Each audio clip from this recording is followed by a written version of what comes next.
Welcome to the CEO DNA podcast, and here it's all about helping entrepreneurs, founders, and CEO of companies to be even better and shine. Because at the end of the day, we all know that only companies take the biggest challenges and can overcome the biggest challenges in life. When we talk about healthcare, when we talk about clean energy, or when we just talk about creating workplaces and jobs. And today I'm talking to somebody I was really looking forward to talk to, because he was the CEO, but from a different organization. He was actually a mafia boss.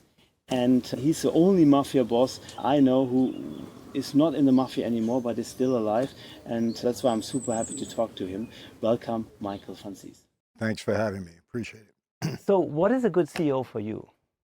A good CEO for me. What are the capabilities or the traits, the DNA of a good CEO? I have a lot of respect and admiration for leaders, true leaders.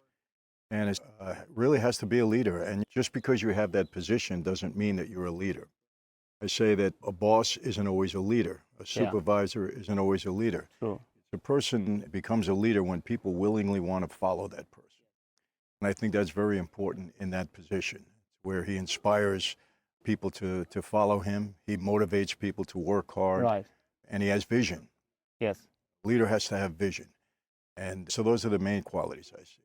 I think it's so exciting for me to talk to you, because there's so many learnings we can do from other industries and also other structures like the mafia, because it's also quite much structured. How can I imagine it? So you have, of course, one big leader on top, the so-called boss, and then you have president as well, or how does it work? You have the boss, and then you have the underboss, who would be like the vice president. Yes. And then you have a consigliere, who is the advisor to the boss. And he's the person that the boss is supposed to run things by. Yes. You don't want that person to be a yes man. Yes. You want that person to be honest and stimulate honest debate when you have an idea that's being presented. And then you have the capo regimes, or captains, and they are the street bosses. And they have a number of men, which are the soldiers underneath them, and they're their immediate supervisors. It's very structured, very organized, very disciplined, which is important, and that's why it's worked. In the United States, I don't think people realize that the Mafia, or Cosa Nostra as we call it, survived and prospered under some very difficult conditions for almost 100 years. And that was because it was well organized, disciplined, well structured. Yeah, very interesting. And you said also yesterday when we talked, you said, Michael, when we had a meeting at 7, I was there at 6:30. Yes. No matter what. So that's something you learn as well. So it's actually good traits, I would argue. Yeah, we had to be punctual. We had to be on time. We could never be late, and there was never an excuse for that. We had to be on time. And being on time for me is a real sign of respect. You're respecting the people that you're meeting with. When you come in casual and late, it's just disrespectful. And in that life, everything is about respect. You have to be showing respect all the time. Another thing, in our meetings, we didn't have meetings, we had sit-downs. And those sit-downs were also structured. And Michael, it's amazing. If I was with another made guy, a guy that took the oath, and we're having a business dispute, and I know he's lying to me, I can't call him a liar. Oh, wow. If I call him a liar, I would lose the argument, because that's disrespectful. Yes. I have to be strategic and smart enough to make the boss who is reigning over, the CEO who was reigning over that meeting, make him understand that person was not telling the truth without calling him a liar. So there's a real skill to it. You have to be a tactician in order to get it done. And I guess you need to be also good sometimes in negotiation, right? Absolutely. Because sometimes your life depends on it. Absolutely. The stakes are high quite often, and you have to know how to negotiate, no doubt. So how did it all started with you? So basically, your dad already used to be in that field, right? My dad was the underboss of one of the 5 New York families, the Colombo family. Yes. And that's a powerful position. In It was next in line. Yeah. And, we were based in Brooklyn. Brooklyn, sorry, I pronounced it wrong. Brooklyn, yeah. So you said that you already grew into it, so your dad already used to be in that field? Yeah, I grew up in the life because my dad was a very high-profile, prominent figure. Even though he didn't want me to be part of that life originally, he wanted me to get a career, go to school, be a doctor, actually. But eventually I got drawn into it because my dad drew a 50 50-year prison sentence, and he went off to prison when I was 18 years old. Wow, 50 years. Yeah. So basically you grew up without father, right? My dad was in and out of jail most Yeah. of my life, so there was always interruptions. He was around, and I loved my dad. I had a lot of respect for him. I idolized him when I was a kid growing up, but he was never too available. He had all his troubles. He was arrested many times. He went to trial many times, in and out of jail. So it was very disruptive to my family. Yeah, so how was your childhood and then your teenage years?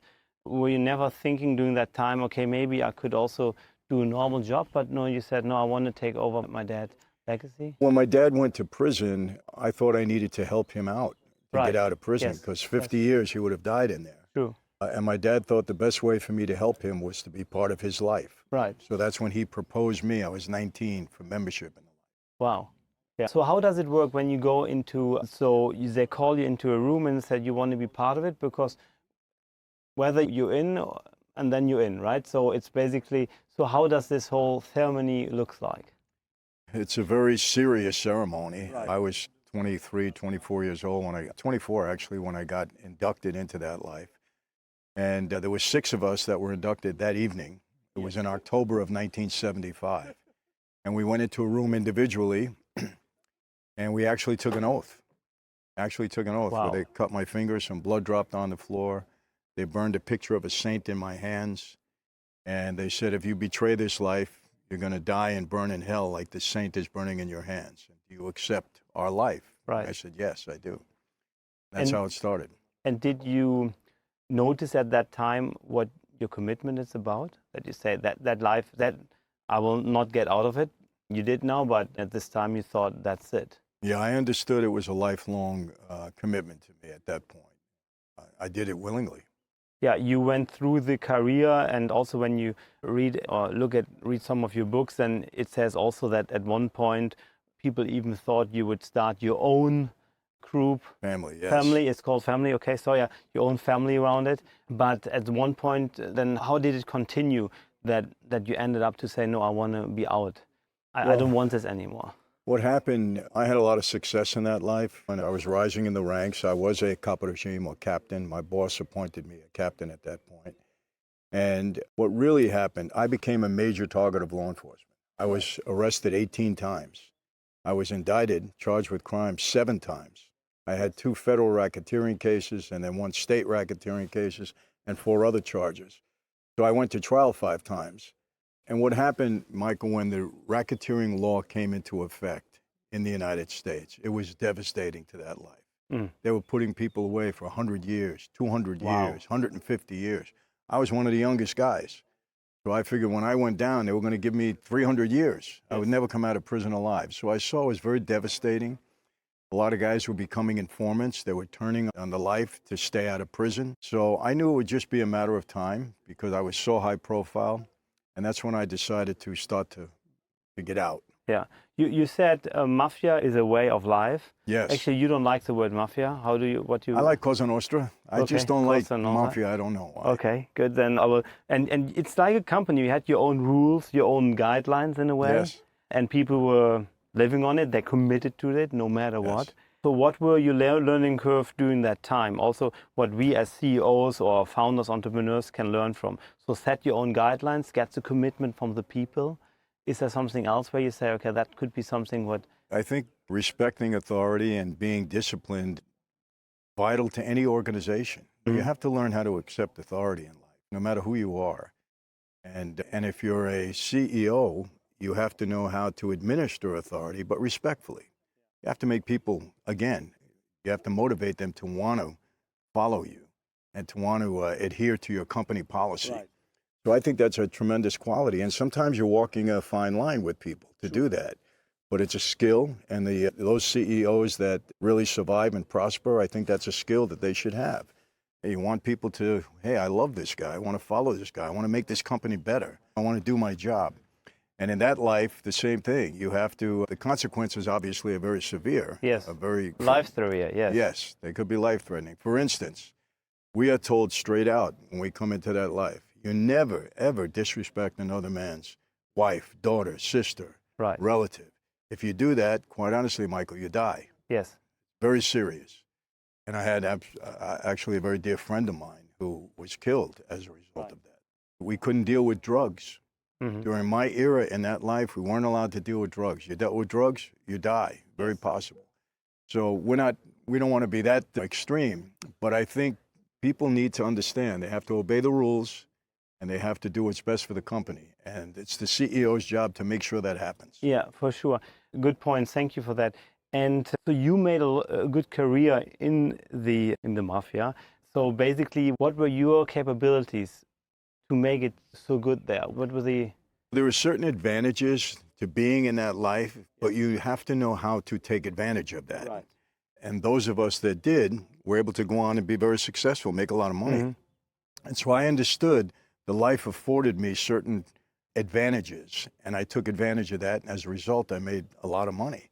And I think a CEO, the same thing. He has to understand what's going on in the market. He has to understand what his company affords him so that he take advantage of that and prosper. And that's what I was able to do in that life. And not everybody could do that. Yeah, so it's interesting. You said to me yesterday to see the right business opportunities and to motivate people who can then operate. That were your magic skill, basically. Yeah. My two talents. People have said, Michael, you're a brilliant businessman. I say, no, I'm not. Why do you say that? Because there's a lot of things I don't like to do, and I won't do them well. Two advantages. One, I knew how to recognize a good opportunity. Didn't waste my time. I said, okay, I can see the market. I can see there's a need for this, and I can recognize a good opportunity. Secondly, I knew how to put the right people in the right position and motivate them to do the job. So I always say this, my slogan, Michael, do what you do best, delegate the rest. Okay, that's a good point. Good, thanks, Michael. And then I also always thought that the Mafia more or less comes and takes over businesses, but it's moreover that people come to the families and say, hey, I need protection, or I have a great business opportunity and I need maybe manpower or actually cash, right? Very often, with the exception of the unions, where we controlled in the United States. That was our thing. We controlled the unions because unions came from the street. And so we were the street guys that really created the unions. But aside from that, when it came to business, most of the time it was somebody from inside a company that would come to us for help, for protection, for money. And we were able to afford them that opportunity and grow along with them, Very interesting. You said also failure is only once you're not successful and you actually stop working on it. Exactly. How does that come? I've eliminated the word failure from my... I like that. There is no failure, okay? There's only try again. Yes. And I say there's only a failure when you let it beat you and you don't try to overcome it. Yeah. But for me, it doesn't exist. And you said you take full responsibility of something, even if it's not your fault. That's correct, Michael. And I think that's a strong characteristic because it's so easy to blame others for when things don't go right. So true, yes. But if somebody else was at fault and caused the problem for me, I turn around and say, I should have known better.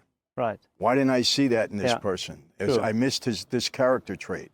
So when you take responsibility for everything, then the next time you're not going to make the same mistake, no matter who it is. It makes your senses a lot sharper and keener. Yeah, so interesting. There's so many points that I learned when we were talking also yesterday from you that really fascinate me, and that was just some of the points.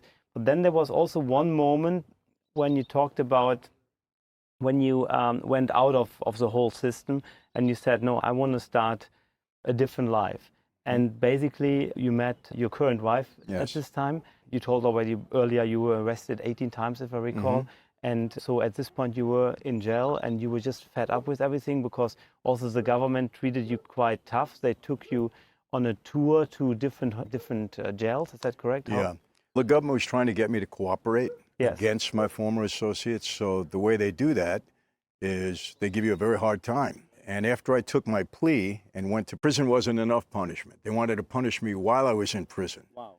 So what they did is they put me on something called diesel therapy, where you never get comfortable in any prison. They pick you up in the middle of the night. They put you on a plane that the marshals confiscated for some drug dealer.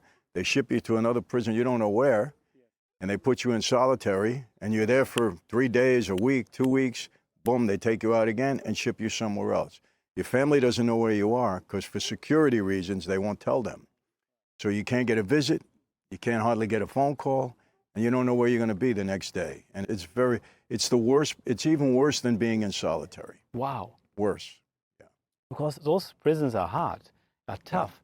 So you need to, there also is an order, I can imagine. I never had a chance to visit. Yeah, I'm going to be honest with you, Michael. My father did me a real service because he says to me, son, when you go to prison, remember 3 words: please, thank you, excuse me.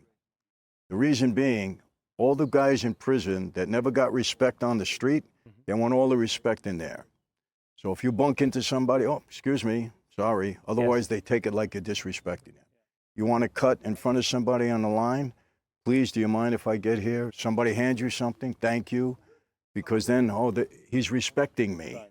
It's silly the way people operate in there, but it's a different mentality. Yeah, but the word respect, I think, is the main topic here to really focus on that. Yes. Thank you for sharing that. So then, you were traveling around from prison to prison and even had to be solo. And also you mentioned yesterday how tough it is to be solo in a cell for such a long time, right? Yeah, after they put me on the diesel therapy, then they put me in solitary confinement, which is a single cell, 6 foot by 8 foot, for 29 months and 7 days. Wow. You count the days. And that was extremely difficult. So you're not allowed to go out to do any sport or anything. And it's basically, you don't know if it's day or night, right? Because you don't know the difference. You just... Sometimes I had a window and sometimes no window. With no window, you don't know if it's day or night. Right, of course, yeah. Shocking. And then you were sitting in there, you were recalling a moment when your dad did something where you not really were happy about. Before, you also mentioned earlier your dad was your idol, kind of. And it's sometimes also, I think, important for everybody who's listening to understand at one point, whoever, if you have a mentor or ideal or somebody, to also sometimes look behind it and see the full picture of it. Yes. And that full picture you saw, maybe you can share that a bit. Yeah, there was one of the horrors of that life is that if you make a mistake, your best friend will walk you into a room and you won't walk out again. Yes. And obviously, I've seen that throughout my 20-year history in that life.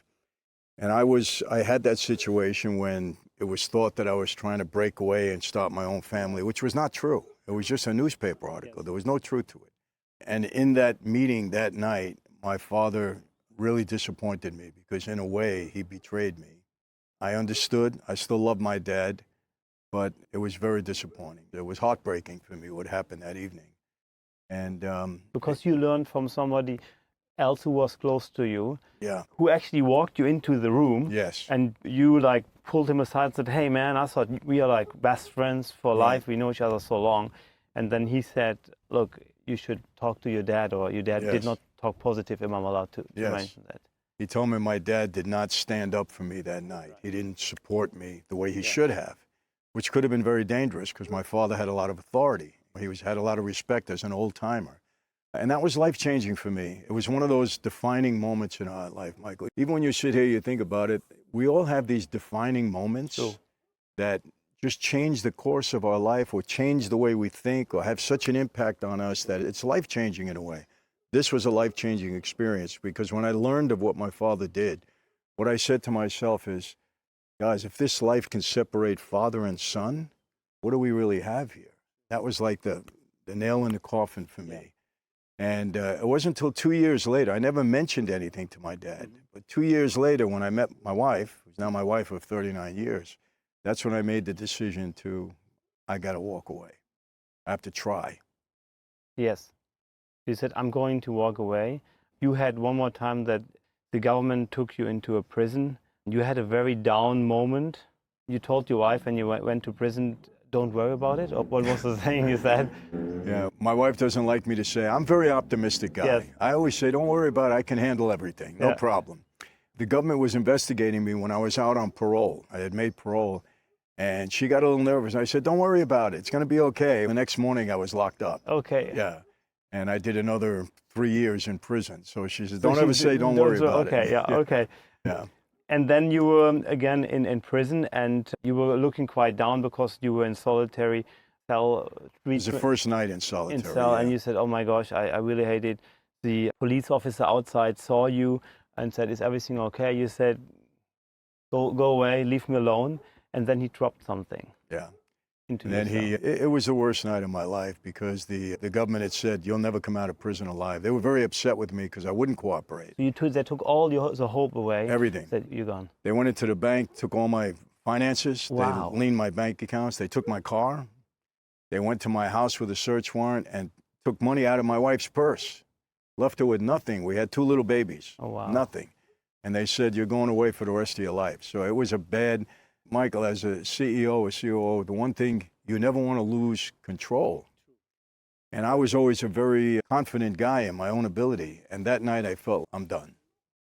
They took everything from me. There's nothing I can do to help myself. It was the worst night of my life. And that correctional officer dropped the Bible in the cell. And it proved to be life-changing. It was really what got me through the 3 years that I spent in solitary. Very interesting. Yeah. I'm personally also a believer. I'm Catholic. And my grandpa always used to say, he met my grandpa who used to be in the First and the Second World War. And he said, look, Michael, my relative always said, as soon as the war starts, everybody started to pray. Yes. So I think it's such a good thing to give you hope and belief. And yeah, I can just recommend it to try it out. It's really, I think it's very deep. This is what got me through, because solitary is a form of torture. Yes. I saw a lot of guys, when the lights went out, they didn't do good. And I don't demean them for it. I understand how difficult it is. I'm very against it for young people in prison. Yes. Because it'll destroy them emotionally. Yeah. It's torture. And I know you also, going through initiatives to change that for young people. I think that's very good for you and very important. So then at one point you behaved very well and then they actually let you out? It was the end of my sentence. Yes, they had to let me out. So they had to, okay. They had to. I did every day of my time. And that's when things started to change for me, yeah. Yeah. And then your wife was then waiting for you. You were excited. That, of course, was also a hope for you for the day. And you turn it around. Now you're a speaker and you speak to many famous sport leagues, NFL and NBA and so on. What do you speak about? Why do they take you? With them, it's the dangers of gambling, because there's a big problem in our both college and professional sports. So I speak to them about the dangers of gambling because I was very familiar with gambling on the street. But you were not allowed to gamble yourself at this time? No, I could have. I could have? Okay, yeah. But I don't gamble. Okay. No, it's a vice that I've seen too many people destroy their lives. And I prepare them and tell them how to keep the right relationships and stay away from people that could bring them down. Very good. And so then basically, what are the key takeaways now also to talk to our audience? So gambling, you saw firsthand how it can destroy personal life, families. Yes. I saw more people destroy their lives over gambling than I have drugs or alcohol. Because I was in that business too. So I saw many people destroy their lives. It's an addiction, it's a sickness. Yes, yeah. And that's one thing, and that also when somebody is spending some time with you, is very fascinating. You are extremely kind to everyone. Well, thank you. No matter whether they are, let's say, the top CEO or they are the person who is cleaning the room. Why is that the case? You treat people the way you want to be treated, you know. And I think I've said this, and this goes for a CEO or anyone in a position of power and authority. To me, one of the most attractive qualities in somebody like that is humility. Humility and confidence. There's a difference between arrogance and confidence. I don't like arrogance. Nobody does. It's a turnoff. But people like to see somebody confident, especially their leader.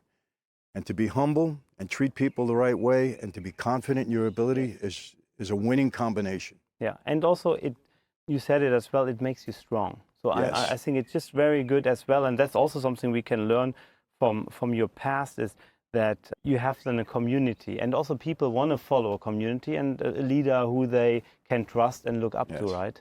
Yes. And in that life, Michael, it's very important. You don't want to make a lot of enemies. So I always say the best way to defeat your enemies, make them your friends. Yes, nice, yes. That's also a good point. So if you have competition, make them your friends. Make them your friends. Let's talk about also now your current life. So now you become also like a business person. I said speaker, author, but actually also business person. I think that's quite interesting. You are Italian background, so you may. And you said, I have a company now, we do pizza out of a machine. I said, excuse me? I know everybody, I that's haven't their heard about first that. reaction, yes.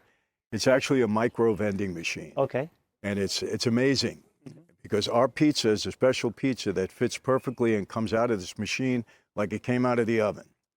So it's beautifully wrapped and very well automated. It's almost entertaining when you go to get your pizza in there. And everybody that sees the machine and tastes the pizza wants it.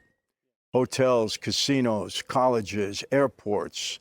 So we're selling the machines like crazy. Yeah, it's been great. And also a current deal is actually with Starbucks. I know I'm not 100% allowed to talk about it, but what I can say is that you already have now, I think, over 100 stores where you will try out the new vending machine. Yeah, we got the green light to start testing with Starbucks, and we're very excited about it. It's been a several-month process to get to that point with them, but they love our pizza, and it fits great into what they're doing right now. So we're very hopeful that we're going to finish it up with them. Nice. So what will the future bring? I'm also in the wine business. Yes, okay. Yeah. Tell us about it, please. The wine is from Armenian vineyards. Nice. We've introduced it into the United States under my brand. Good. Which area in America? What's that? Which area? Which wine We're area? in 12 states now. Oh, wow. Yeah, 12 states. But where's the production? Markets. Oh, the production is in Armenia. Armenia. That's where the vineyards are. Okay, okay, sorry. And then we import it into the United States. And we're in 12 states now. We're also in the United Kingdom and Australia. We hope to be a global brand before long, and people are loving and accepting the wine. So it's been very exciting. Oh, that sounds really good. So the future will bring out a Michael with even bigger business, and your ambitions are still to say, hey, I want to build this empire, but more on a legal way, if I may say, yes? Oh, yeah, absolutely legal. Listen, Mike, I'm 73 years old now. I'm still very motivated. I just like the success of what I'm doing and see it grow. Lovely. And you have a wonderful family. Yes. If you were allowed to give a feedback, a business, let's say, advice to your daughter, and it would be one, what would it be? I believe that a person's business life is a reflection of their personal life. If your personal life is in shambles, your business is going to follow.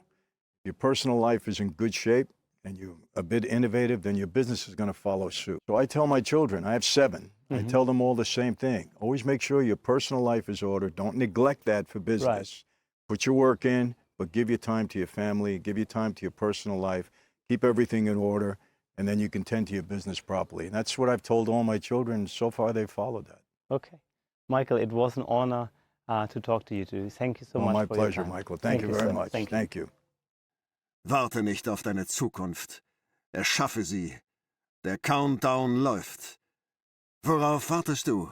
Mit smarter Technologie, intelligenter Automatisierung, zukunftssicheren Prozessen und einfacher Anwendung. Wachse im Team. Wachse mit deiner Community. Schaffe Raum für dein Potenzial. Mit Kloep machst du dein digitales Business einfacher, schneller und einfach besser.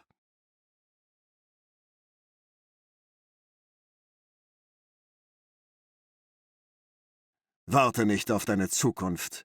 Erschaffe sie. Der Countdown läuft. Worauf wartest du? Mit smarter Technologie, intelligenter Automatisierung, zukunftssicheren Prozessen und einfacher Anwendung. Wachse im Team. Wachse mit deiner Community. Schaffe Raum für dein Potenzial. Mit Kloep machst du dein digitales Business einfacher, schneller und einfach besser.